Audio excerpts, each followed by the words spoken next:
मित्रांनो नमस्कार।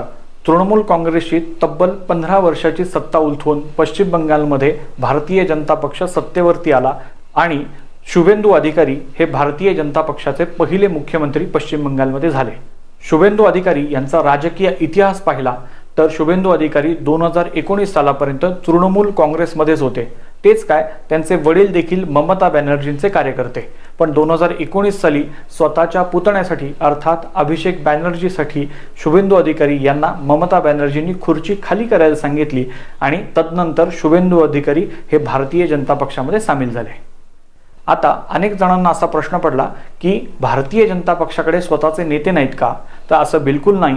तब्बल 50 वर्ष विरोधामध्ये काम करणारे भारतीय जनता पक्षाचे जुने जाणते कार्यकर्ते बंगालमध्ये आहेत आणि त्यांच्याचमुळे हा विजय भारतीय जनता पक्षाला मिळाला हे भारतीय जनता पक्ष निश्चितपणाने जाणून आहे। आधी 35 वर्ष डाव्यांची सत्ता आणि मग 15 वर्ष ममता बॅनर्जींची सत्ता, या दोन्ही सत्ता अतिशय क्रूर सत्ता भारतीय जनता पार्टीच्या कार्यकर्त्यांसाठी होत्या। अनेकांचे त्याच्यामध्ये खून झालेत, अनेक महिलांवरती अत्याचार झालेत, हे वेगळं सांगायची आवश्यकता नाही।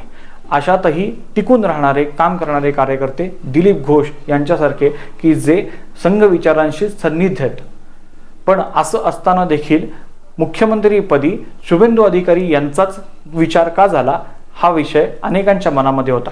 आता हे आपल्याला समजून घ्यायचं असेल तर आपल्याला रामायणातला एक प्रसंग समजून घ्यावा लागेल।